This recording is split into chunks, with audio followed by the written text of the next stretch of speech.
চারপাশে টমেটো ক্ষেতের বিস্তৃত সারি এবং সামনে আমরা দেখতে পাচ্ছি একটি বিশাল বড় পুকুর। পুকুরের পাড় দিয়ে আম গাছ লাগানো, আম গাছ ফুলে ফুলে ভরে আছে। পুকুর পাড়টিতে আমরা এখন যাচ্ছি এবং এই পাশটাতে টমেটোর ক্ষেতের মাঝে এখানে একটি কপির ক্ষেত, যেটি হচ্ছে ফুলকপির ক্ষেত।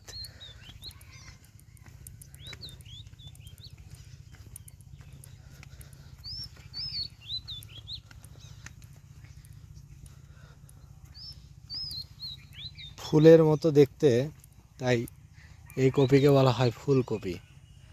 খুব সুন্দর হয়েছে।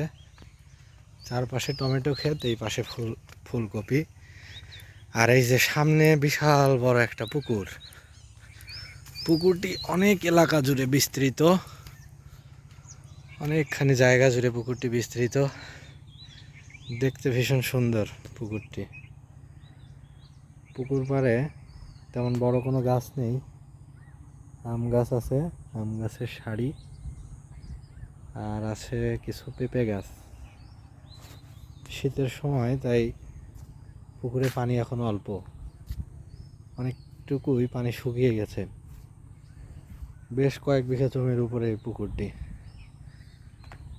এখানে আছে বিশাল বড় একটি লম্বু গাছ, এই একটি বড় গাছ এখানে, আর সব গাছই ছোট ছোট।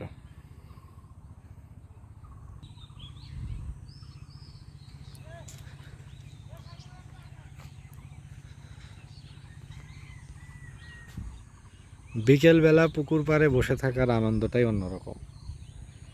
সাথে যদি ছিপ দিয়ে মাছ ধরা হয়, বড়শি দিয়ে মাছ ধরা, বা চেয়ার পেতে বসে থাকা, বা গাছের তলায় বসে থাকা, এ এক অনবদ্য মুহূর্ত। তবে এখানে বাণিজ্যিকভাবে মাছ চাষ করা হয়, এই জন্য উপর দিয়ে নেট দিয়ে বিছিয়ে দেওয়া হয়েছে, যেন কোনো ময়লা না পড়ে বা কেউ জাল ফেলতে না পারে।